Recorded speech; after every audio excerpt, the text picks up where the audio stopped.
It is a beautiful day to be alive, and I am so glad that we have this time together. I'm Sanaa Laybourne. I am a professor, scholar, connector, and avid reader. I've always loved learning about what's happening in our social world and sharing that knowledge, especially over a good cup of coffee. And so here we are. Each week on Let's Grab Coffee, I catch up with experts from across the country who are investigating our most pressing social issues and common curiosities. Over the next hour, you'll learn about their inspirations, motivations, and of course, what they know about the world around us. So go ahead and grab your cup of coffee and get ready for an engaging and insightful conversation. According to the US Census, the United States is home to more than 45 million immigrants, or about 14% of the total US population. And while this country's origin story is one of immigration, there have almost always been anti-immigration attitudes, deep misconceptions about the immigration process, and biases about who is worthy of belonging. For example, although asylum seeking is legally permissible, asylum seekers are often framed as unworthy, criminal, and undeserving of U.S. protections. While mainstream news media and politicians often talk about immigration in terms of borders and safety, what's missing in these conversations are the historical, political, and social contexts that lead people to leave their home countries, their families, and what's familiar and seek refuge in another country. In Rivermouth, a chronicle of language, faith, and migration, Alejandra Oliva provides a personal account of immigration through her experience interpreting at the US-Mexico border, at an asylum application clinic, and at an ICE incarceration center during a site visit. Alejandra Oliva is an essayist, embroiderer, and translator. Her writing has been included in Best American Travel Writing, nominated for a Pushcart Prize, and was honored with an Aspen Summer Words Emerging Writers Fellowship. Her book, Rivermouth, A Chronicle of Language, Faith, and Migration, which we'll be talking about today, received a Whiting Nonfiction Grant. She holds a master's degree from Harvard's Divinity School, and Alejandra joins us today. Welcome. Thanks so much for joining us. Thank you so much for having me. I'm really excited to be here. I am so excited to be chatting about your book. I'm very much interested in our immigration process, on the ways that we don't understand our immigration process at all. Yet all of us seem to have very strong attitudes and opinions about how it's working or not working, or what people should be doing. And so when I saw your book, I said, wow, okay, I have to read this book, first of all. And I have to hopefully have you on the show so we can talk more about it. And here you are. So I'm excited. I'm really excited too. And yeah, it felt as I was writing sometimes that I was like doing equal portions of like sharing my own experiences and also like trying to do education and like actually this is what this term means that you've heard a lot but maybe like don't have the context for or the knowledge of. And so hopefully that's something that worked. Absolutely. And that's one thing that I was going to say that I really loved about this book is, of course, you're sharing your personal experiences, but you're also contextualizing both your own personal experience and the broader kind of immigration process into its own history and into the particular social and political conditions that have shaped the immigration process here in the US. And so I learned so much. Like so many, I don't even know where to start. I learned so much, or I'm like different things are popping in my mind right now. And I'm like, wow, I had no idea. Like the immediate thing that came to mind was about the bananas. And like this, it is bananas.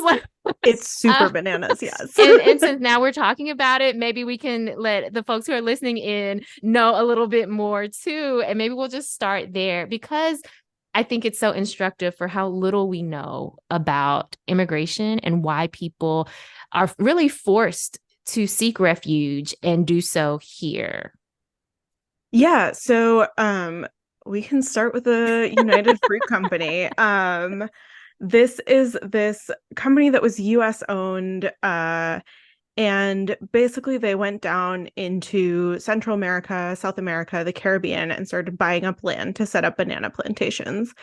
And if you think of like those kitschy, weird, like 1950s recipes where you had like bananas floating in jello and like all of this crazy stuff and like bananas on cornflakes, like this is all this sort of like manufacturing of a market for this fruit. And the thing is, as they're buying up all this land, as they are sort of going into these countries and rearranging their agricultural system, Bananas are also kind of like a finicky plant in that they are all clones of one another. So if one plant gets a disease, then all the other plants around it are susceptible to it. And so you have all these situations where like entire plantations or entire parts are like getting taken out by banana diseases. And as some of the governments of these countries are starting to say, wait, hold on, we don't want this one single company to be the landowner of like 90% of Mm-hmm. our land, and started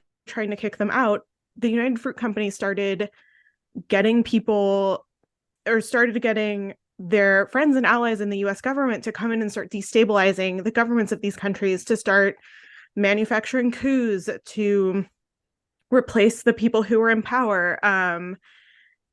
And just in this way, completely destabilized the entire region of Central America, parts of South America.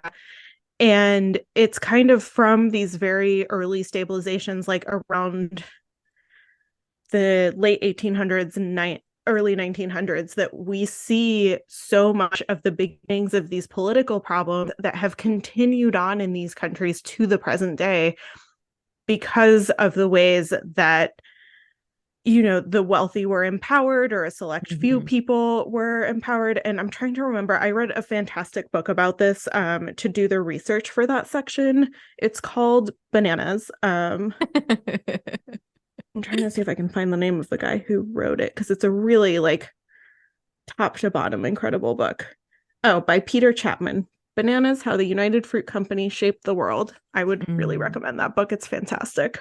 Yes. I mean, I know bananas might seem like a weird place to start this conversation, but I think again, and just thank you so much for sharing that.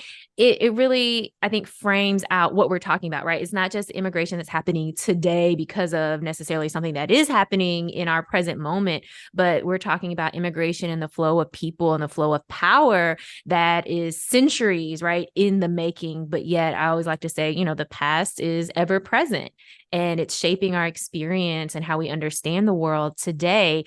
And I think this is also just a great example of how you're able to bring in really important historical, social, political knowledge into your book in a way that makes sense, right? And that helps us have a fuller understanding again of things that are happening today.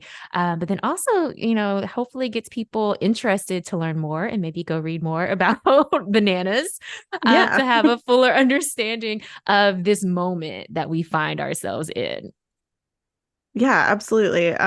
It's one of those things that it's very easy to just see sort of the very thing that's happening right now and say, you know, I can see the reasons that this is happening, and it all lies outside of our borders. This is none of our business. Why should we be getting involved?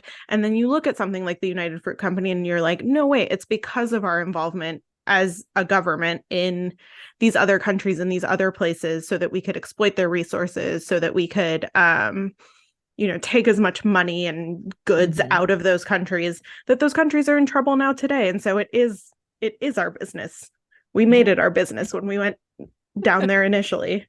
Yes, we can't mind our own business. And so or maybe it is that we think everything is our business. And now and now here we are in this moment.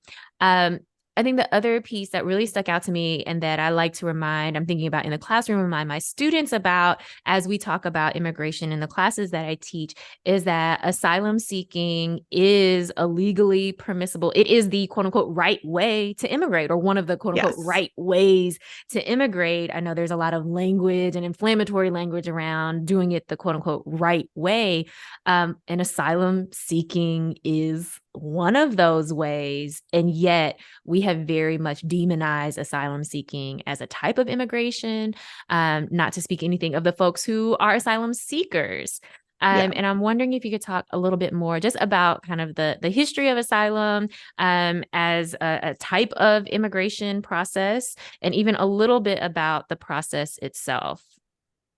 Yeah, so asylum seeking, or like asylum as a legal political category, started out as something that happened in the wake of World War II, as we sort of as a global community were realizing the ways in which we had profoundly failed Jewish people living in Europe. And, there are all kinds of stories about the United States turning people away because they had already fulfilled their quota for like the number of German or Dutch or whatever immigrants that year. There are all kinds of stories in which like we were not able to help as many people as we should have because of our adherence to our very like strict at that point numbers-based immigration system. And so as a national community, we kind of came, or an international community, I should say, we kind of came together with all these other countries and said, people have the right to seek asylum if they are being persecuted by their government for a quality that they are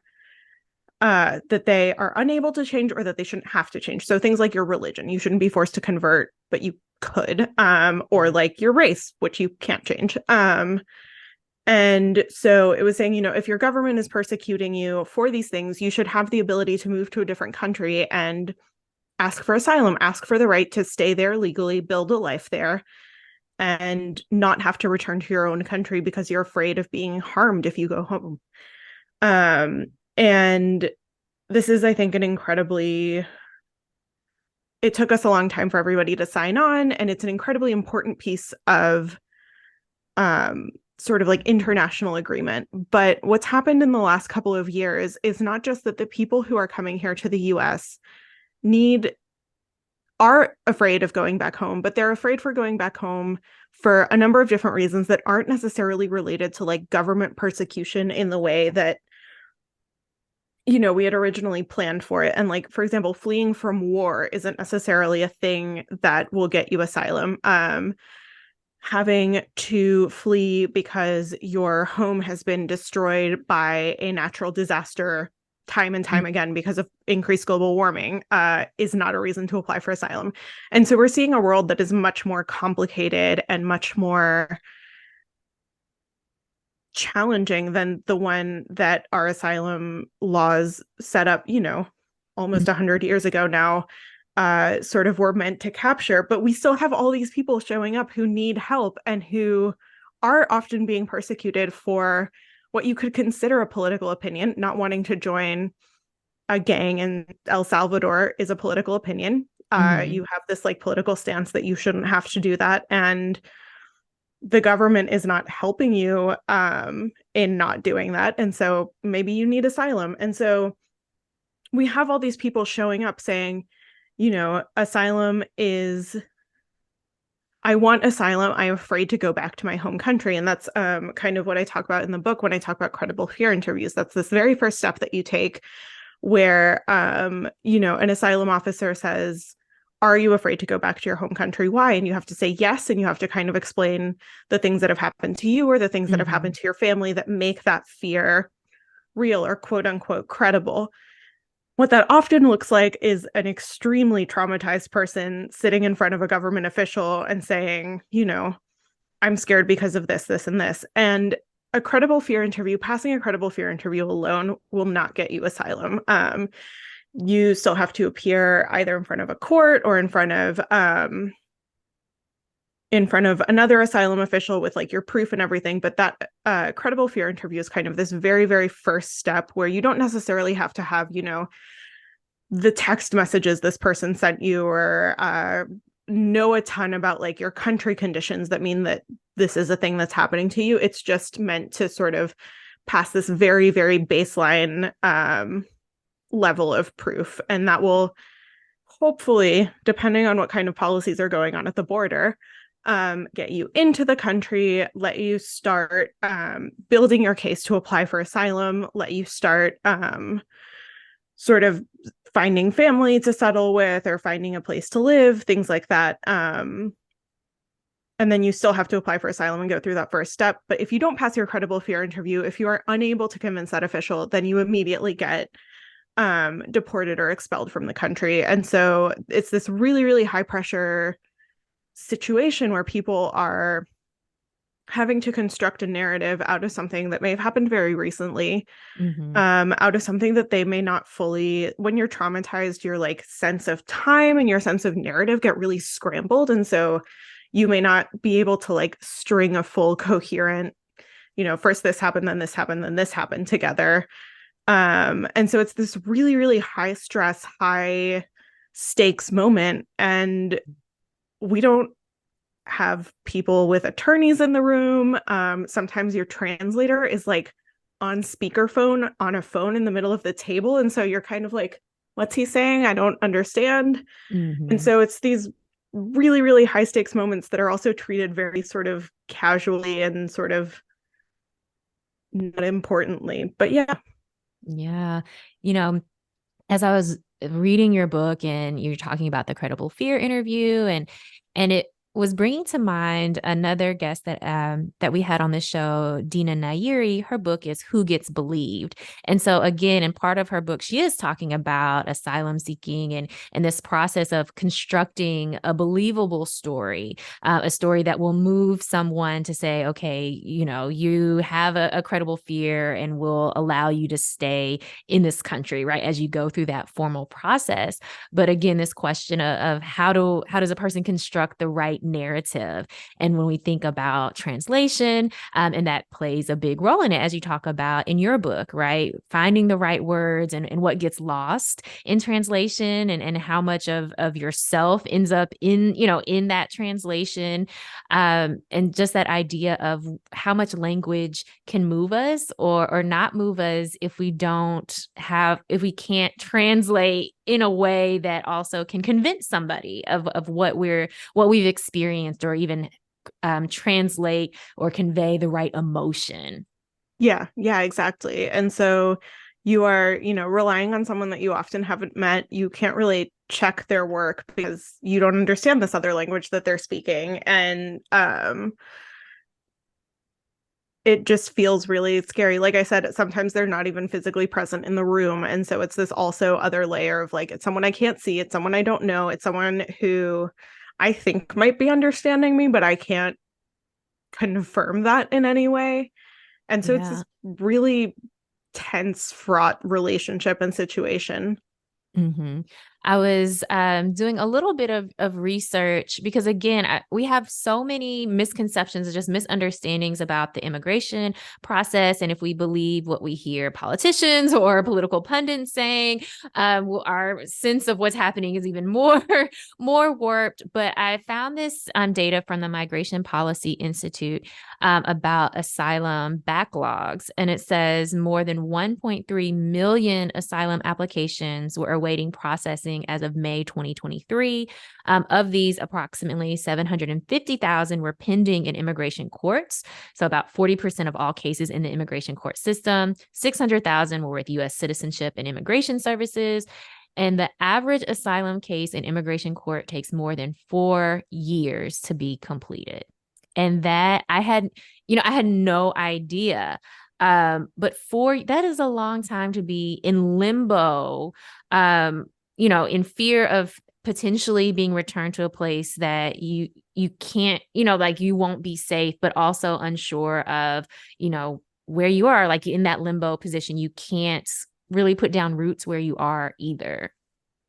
Yeah, no, the asylum backlog, and honestly, like most immigration categories have a crazy, crazy backlog like that one too, of not just months, but years of waiting for your case to be pulled through. And that's also the kind of thing that has repercussions all the way down the line. So it's incredibly difficult right now to find an attorney who will accept your asylum case because everyone's got these cases that they're holding on to for 4 years. And just because a case is waiting for a date to come for their court date or for the next step to happen doesn't necessarily mean that there's not active work going on. Like it could be that, the client moves and so you have to file a change of venue, or you realize that you need to file a continuance, or you have to like renew the paper. Like there's all kinds of like little things. And so for these cases to take 4 years, it means that there's like constant ongoing work. And so every asylum attorney that I know is like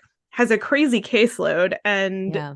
just cannot take on new cases, but it takes a really long time for any single case to get cleared. And so it's also really difficult to find representation, and it's much, much harder to win your case if you don't have representation because that Mm-hmm. asylum application is complicated and it is weird to fill out. Mm-hmm. Yeah, I mean, I appreciate your book so much for really kind of walking us through these complexities and the challenges. Again, because I think people think like, oh, it's just this fast process, right? You get in quote unquote the line and then you fill out your paperwork and then Yeah. you're here. And it's like, that's not how that works at all. But when I think about storytelling, right, which of course is what you're talking a lot about in your book, I was thinking about the types of immigration stories, right, that we're used to, both that immigration success story, which we love, right? As Americans that bootstrap, that, like came from nothing and now Yeah. look. We love that story. So there's that type of way to be an immigrant, right? But then also the immigration horror stories, which I think, really told the line of like a immigration trauma porn, right? That's like the only kind of two ways that we think about immigrants, or that success or just so tragic. And what your book does so beautifully is really demonstrate the complexities in the immigration process, and more than just like oversimplified, oh, people cross a border, right? Yeah. But the actual individual experiences of immigration, which are very, very varied, right? They're different, they're individual. And I think we have to put the people back into the immigration process, for us to really understand and start to grow our sense of community, I think, but also humanity as well. Yeah, absolutely. I think that, as you kind of mentioned in the intro to the show, when we talk about immigration, we're often talking numbers, we're talking policy. And when we talk numbers, we're talking like, X thousand number of people across the border this month or whatever. But there's very little focus on everyday people's stories and kind of like, oh, I'm here, or like, this is what I had to get through to get across the border. And we have some of that now, but it's not, about the little details that happen along the way, or it's not about people's like reality and lived experience. And we have some really beautiful books that address this, like from the point of view of people. I'm thinking of Marcelo Hernandez Castillo's The Children of the Land, which is sort of his memoir about being a kid and undocumented. And then this book that's been huge in the last couple of years, Javier Zamora's Solito, which is about his experiences being an unaccompanied child migrant as he crosses the border. And so in these books, in a bunch of other like narratives and first person things that are just like coming out of the shadows in these last couple of years, we have people claiming these experiences and talking about what it's been like for them. And I feel like there's an increased awareness of people's humanity, but at the same time, like when you're listening to the news, it's still just like these numbers, these sort of images of like floods of people rather than individual human beings. And I think that it's remembering that, there's each of these individual people and these stories that we hear. That's everyone. That's not just the ones that end up writing a book. It's everyone. Yeah, absolutely. I mean, I think for me, as I was reading your book, something that I continue to really appreciate, but also help me kind of think through even, how I think about immigration, being an immigrant myself, is the way that you let us into your own thought process and how you're wrestling with your own beliefs, right? And of course, that's where I think part of that faith part comes in. And what I love was how you talk about, you know, your decision to translate, why, and this idea of being a good person, right? That translation might offer up something good to someone else. And even a lot of, you talk about like feelings of grief as well for some of the things that you experience firsthand as a translator at the border. And so in this book, it is personal. And I think what helps me as a reader is to understand, again, like your own thought process and your own experience in some of the encounters that you have. Yeah, it felt really important to me to kind of talk about who I was as I was going through this process, because I think that, I mean, it's inescapable. Like I am who I am, and I'm the person that I was while I was writing the book, and I was the person that I was as I was going through all these things. And I think, as you mentioned, like a lot of people don't know much about the immigration system. And that certainly applied to me when I started working in it. I was just kind of like, I don't think I even really knew what asylum was when I started doing the interpretation work. Like, it was a new concept for me and something that I was figuring out sort of as I was working. And, you know, every single step of the way, like, taught me something new. And it felt really important to bring people along to that, because I think it's also one of those areas that people are like, oh, I should know about this. This is like a big deal. It's in the news all the time. Why don't I understand it? And it felt very important to be like, no, you're allowed to be like very misinformed and stupid about this. I was. And, you know, come with me as I learn about this in real time. Yeah. And so that felt really important. And then the other thing that I really, really wanted to get across by like including myself in the book was, you know, I'm the child of immigrants, but it was a very different immigration story than the one that we tell a lot, or that we were kind of seeing in that I was like meeting people with. Mm-hmm. So my parents came to the country for my dad to finish his PhD. And so they came into the country with an amount of wealth, an amount of like social and cultural capital, an amount of like educational privilege that is not what we usually hear when we think about immigration, or it's not what we usually think about. And so by the time I was born, by the time I got both of my languages, my parents were very well established in the US. Having papers was never a question. It was always sort of a thing that happened because they were the kinds of immigrants that the US quote unquote wanted and felt to be valuable. And so because of all of these things, it felt really important to say, you know, there is a sense in which I understand and can empathize with what people are going through or with the stories that I'm hearing. But there is another way in which I have no idea. My family's financial privilege, my family's social privilege has absolutely kept me from many, many of these realities. And I am figuring them out also as I go. And so it felt really important to also be able to say, you know, I am part of this conversation. I'm part of this story, but there are limits to what I know and understand and the conversations that I can be a part of or contribute to. But it still felt important to go and express my solidarity and to go and be involved in this work. And like, it was also complicated. It was like, I want to be a good person, but like, what does that actually look like? And what does that mean? And to what extent are you complicit in the system when you are even like helping somebody fill out a form that's going to make them findable to the US government in a lot of ways. And these are all feelings and complications and complexities that I felt like I had in the middle of doing the work, and also after that I still think about a lot. And so that was something that I wanted to include in the book, because I wanted to show that it wasn't just this straightforward being like, hello, I'm here to do good works. I'm here to help. And like, it's much more complicated than that. And I think it's much more complicated than that whenever you step into a situation as complicated as, you know, the US immigration system, the border. And it does nobody any favors to pretend like it's a simple thing. Mm-hmm. Yeah, absolutely. I think that's what I loved about the book was you being so honest about like, it's complicated. I had these different feelings. My beliefs were challenged. I changed my mind about things.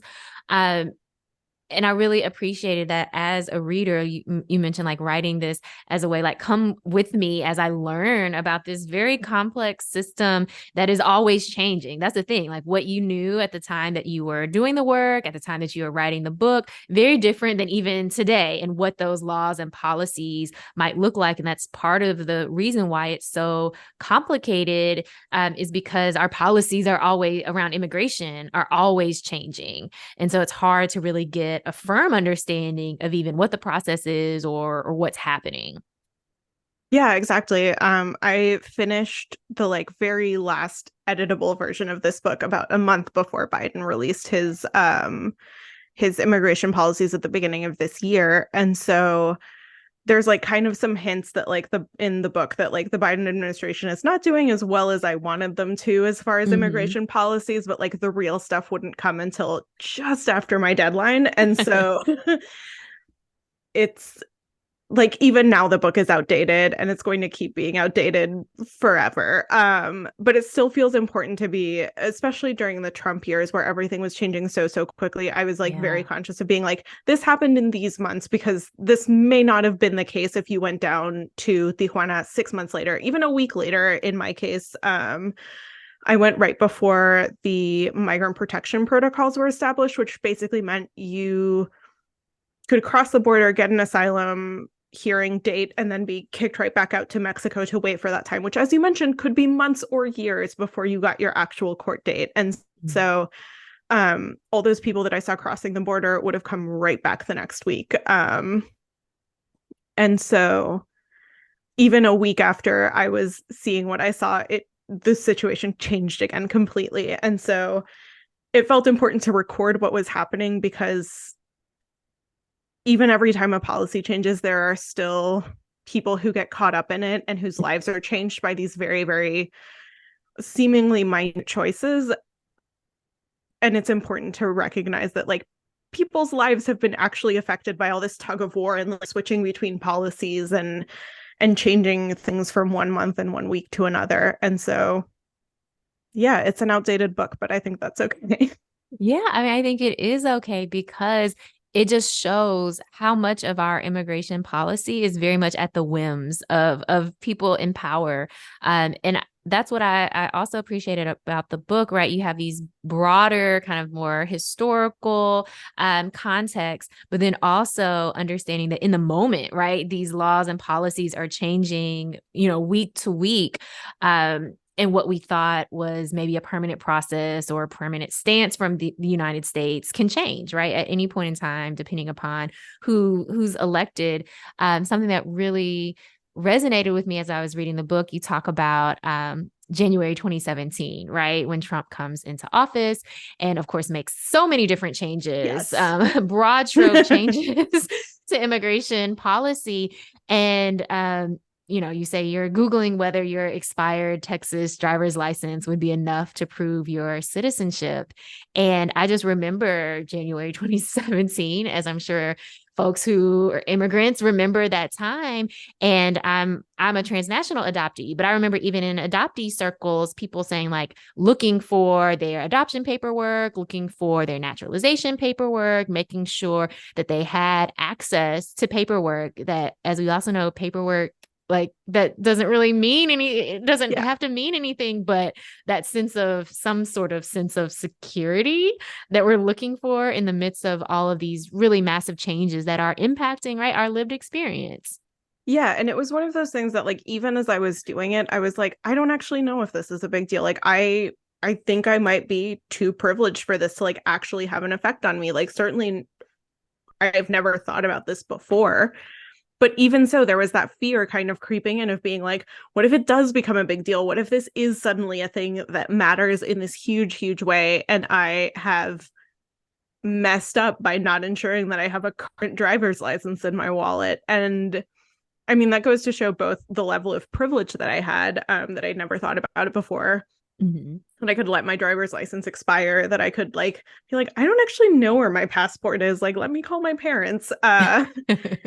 And also just the level of fear and uncertainty that I think a lot of people who were not white, in some way immigrants, were feeling in those first couple of weeks, where it was suddenly like, wait, we can just ban immigration from, like, a number of countries and just leave people stranded, leave students with visas stuck at the airport. We can just stop, like, that can happen. And so I think a lot of people were suddenly like, wait, what else can happen? In what ways was my life that I thought was very stable and safe, could that be destabilized? And I think that is a very common experience for a lot of other people who live with much more precarious immigration statuses. Mm-hmm. Absolutely. Yeah. I mean, again, like you said, for a lot of folks, we might have the privilege to not have to think about a lot of these questions. And I think for me, at the heart of your book, and even in this, kind of one moment of time that we're talking about that you discuss in the book, again, it brings it back to these broader questions of belonging, right? Who gets to belong? Who's deserving of belonging? What does it mean to be a citizen, right? Or what does it mean to be able to even just stay in the country? As well. And you talk a lot about, for me, as I'm reading this idea, right? These bigger ideas of belonging, and how we create that value of people and who we're able to accept in as immigrants. Yeah, absolutely. And I think that there is, even for people who have their statuses, even for people who have like gone through all of this and finally gotten their paperwork, there is still a sense of marginalization, or like a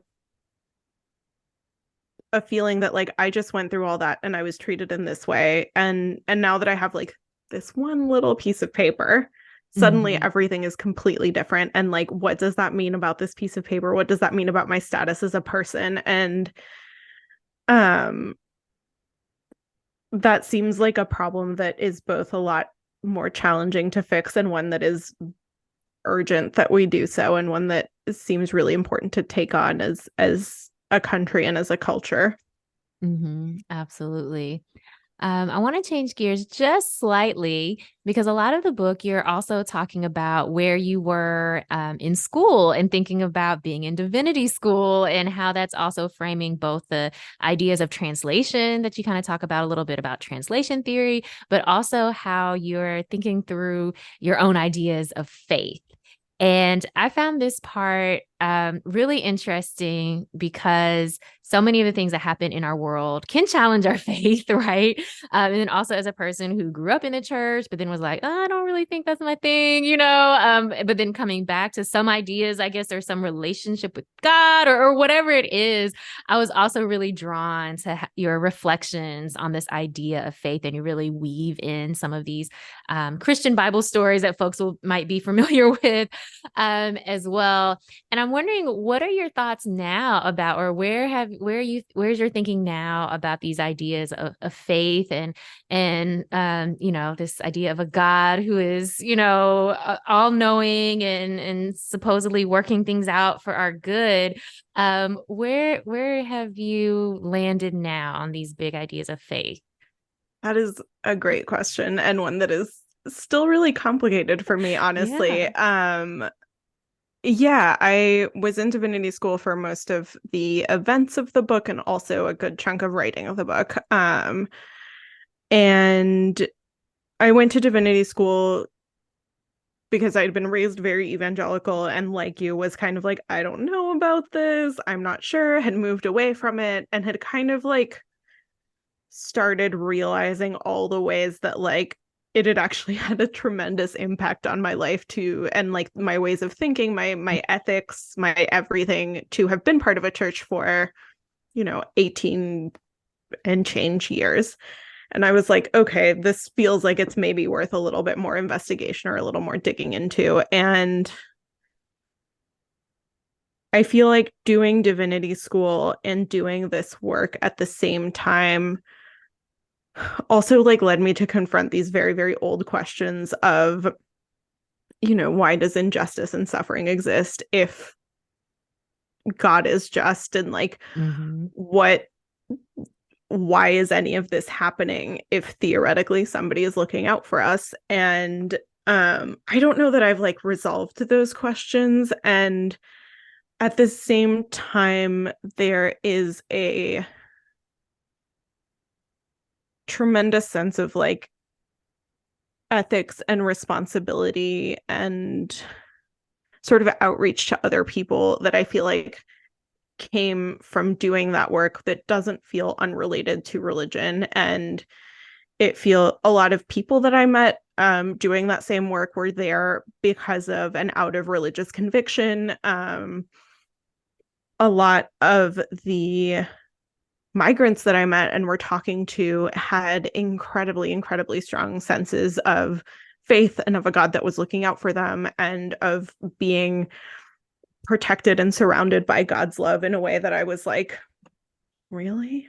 We're going through very hard times, and I don't know about this. And I guess like the way that I feel about it now is that it's really complicated, and that I don't understand all of it, and I don't need to. Yeah. I just need to know enough to keep doing the work and to keep showing up and to keep asking questions. Mm-hmm. Yeah. I mean, such big questions, right? I don't expect you to have it all figured out. But part of the beauty in the book is you wrestling with, with your faith or with some of these ideas, like you said, about justice or injustice, and is there some loving God who really is has control or is doing something good with all this really horrible things that are happening. And I think those are questions that are very human questions that people have, probably regardless of if you're in a faith tradition or not. Why are these things happening, and should they make sense, or is there some good that's gonna come out of it all, or are we just out here just living a life of suffering? Yeah, exactly. Yeah. And so that really, really struck me, particularly as you're talking about translation, and you talk about a Bible story that folks might be familiar with about the Tower of Babel. And I thought, when you talk about both this as being kind of the creation of different languages, right? So people are trying to build this tower that's going to get them up to God, and God is like, nope, can't, you're not going to get up here. So all of a sudden people are struck with all these different languages, and perhaps they cannot understand each other. And you bring up a big point, because it's not just the language or maybe not being able to communicate in words that people kind of remember or can come to a consensus about, but that was the beginning of this distrust in one another. And I'm wondering if you talk a little bit more about both language and how it can create trust, or maybe how it can even sow distrust. Yeah, so when I was in undergrad, I was really good friends with this girl who could speak three languages very, very fluently. She spoke English and French and Arabic. And I remember going with her to like a Cuban diner, and it was her and another friend. And my other friend and I were speaking Spanish, and we ordered in Spanish. And they turned to my friend and they were like, "What do you want in Spanish?" And she was like, "Oh my God, I don't know. Like, I don't understand." Like, I could just see her like panicking. And I feel like that is this very like illustrative story, because of the way that like when you are confronted with another language that somebody expects you to speak, or that somebody expects you to understand, it can be tremendously disorienting and like kind of freaky, even if you already know three other languages very, very well. And I think that that sort of spark of disorientation and that sort of spark of feeling confused and sort of like anxious about being able to communicate is a seed of a lot of this like distrust or anxiety around people who don't speak your language, or who are unable to communicate with you in the way that you want them to. And at the same time, I feel like even being able to come and speak a couple of words and be like, "Hello," I'm making like a little bit of an effort. I can say hello to you. I can say, "How are you?" And then I can say, "Sorry, my whatever language is not that good."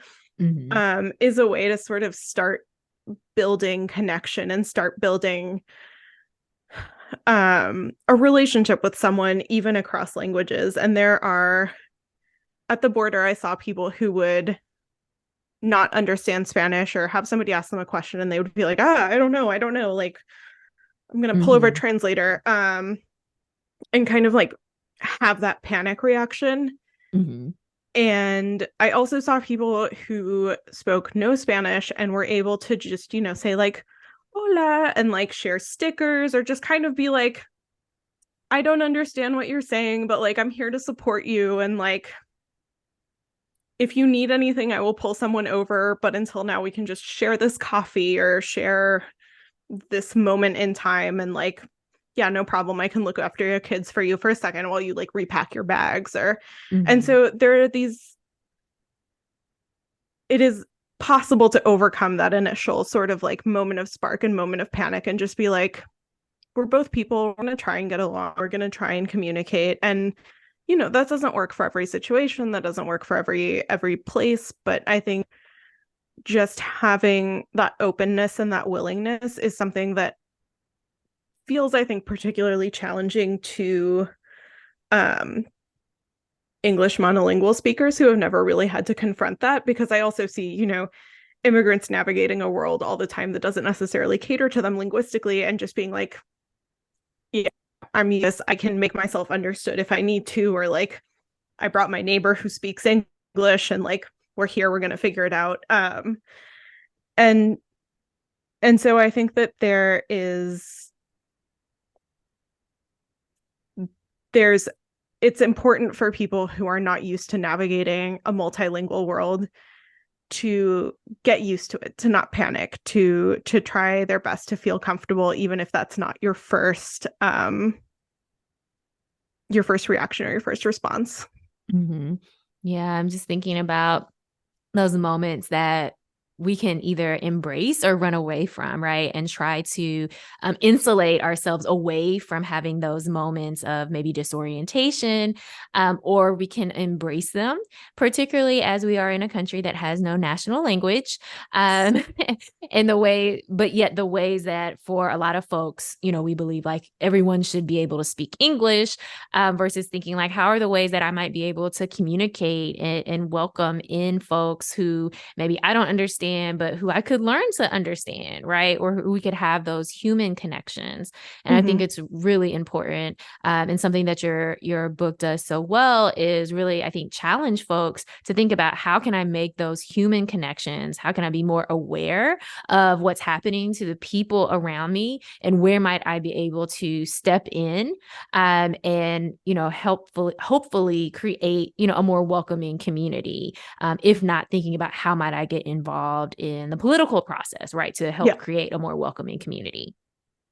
Yeah, absolutely. And I think that, there are all kinds of levels of involvement that you can have from being like, my neighbor speaks this other language. I should learn how to say hello so I can like wave at them over the fence or whatever. To I'm going to call or write my congressman, to I am going to figure out what kind of organizing around immigration issues is going around in my community and get involved in that and, make posters and show up at rallies and write letters and all this stuff. And so there are all kinds of ways that you can get involved and all of those are important and special. And even if your way of getting involved is just making like one person feel like they are a part of your community and that they are somebody that you are looking out for, then that's it. That's the whole project. So yeah.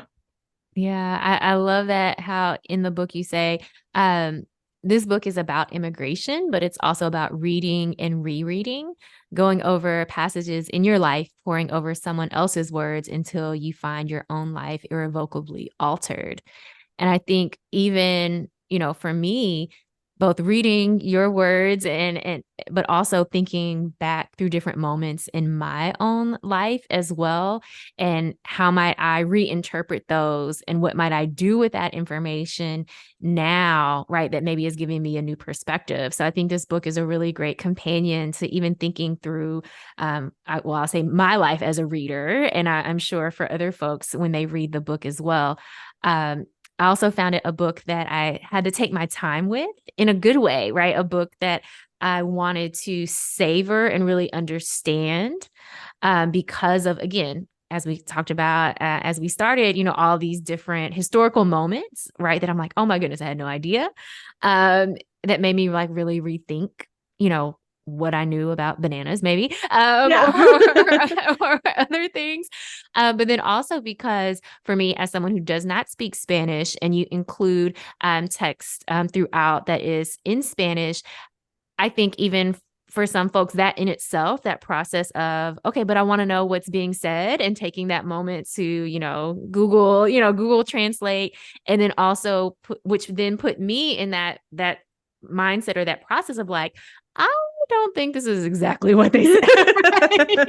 Yeah, Google Translate's getting better, but there are times when you're like, I don't know about this. Right. I was like, I'm pretty sure that's not what was said, or that's not what was meant, even though maybe these words mean, like these different things. Yeah. And so even just like that process of, really understanding, like for me, just as a reader, wanting to understand what you're saying, and then being like, okay, I'm gonna have to use more context clues. Yeah. But I think absolutely. That's part of the point, right? Like of translation. Things get lost in translation, and we try the best that we can, and we can get better, right? Like we can get better. And we can also, in a lot of ways sometimes, or in a lot of situations, use context clues and kind of figure it out, but find a way to communicate and be understood. Yeah, absolutely. And I think if the book is arguing for anything or saying anything, it's this sort of like encouragement to do that, and to sort of be open to different ways of communicating, and to be open to different ways of getting in touch with and getting along with your neighbors. And so I'm glad that you took the time to do all these little translations and kind of trying to figure out what I was talking about. So yeah. Yeah, of course, because I want to understand what's happening with the folks that you mentioned in the book, but also in this process. And I think that same desire to understand others, I think we can use that outside of reading a book, right? We can use that in our daily lives, and understand others, because we also know how important it is for us to be understood, right? And we have that human need to be able to connect with people. I think it's part of what you mentioned in the book too, about like language and how it can signal, of course, like relationships, but also care. And so just taking that opportunity to, again, like you said, maybe even just learn to say hello, how are you? And what that communicates about how we feel about other people that we encounter, and the way that we can care for one another. Yeah, absolutely. I think that, speaking to someone is like this very basic level of showing them your attention, and of welcoming them into your community and your life. And so being able to do that even at a very basic level with people you meet is a really important first step to building community, and to building solidarity with people who you might see every day but not have talked to before. Mm-hmm. Absolutely. As you talk about in the book, of language as being, both individual, but also collective. And again, historically connected, politically constructed, but a shared project that we do together. And so the together part is key, right? We have to actually get together, to actually engage in this process of naming and building community as well. Well, Alejandra, it has been such a pleasure to chat with you about your beautiful, beautiful book. There's so much that we could have talked about, but hopefully the bananas were enough to get people really super interested. Yes. But also let people know like that the book is about both personal experiences, but again, those broader social, political, and historical factors as well that are present in all of our lives. So thank you so much for joining us, and thank you so much for writing this book. Thank you so much for having me. This was such a great conversation, and thank you. Thank you again to Alejandra Oliva. She is the author of Rivermouth, A Chronicle of Language, Faith, and Migration. And I thoroughly enjoyed reading this book because of the ways that Alejandra is able to weave in both her personal story, her experiences with, in this case, translating in a variety of different contexts, but also, again, really giving us some of that historical, social, and political context as well. I think a lot of times we have these very standard immigration stories in our minds, but she does a beautiful job of giving us insights into the immigration process, but also stories that maybe we're not as familiar with, right? That aren't part of those immigration big narratives that we might see circulated in the media. And even for myself as a transnational adoptee, as an immigrant, our stories are usually not framed as immigration stories, but rather as family stories. So that was also top of mind for me as I was thinking about the ways that we think about immigration or who is an immigrant. And again, all these ideas of deservedness and what does it mean to belong. I actually want to leave today with an excerpt from the book. Alejandra writes, "The task of the archivist translator of anonymous texts is this: to be able to surface from within herself a story that will move people into action, that might change a mind or at least turn it to contemplation, to elide the boundaries so I'm not the only one carrying it." This book definitely has changed my mind or opened my mind to different ways to think about immigration, but also just helped me to understand that immigration process a little bit more. Again, immigration always in our news cycle, yet we know very little about the immigration process, and sometimes that is on purpose.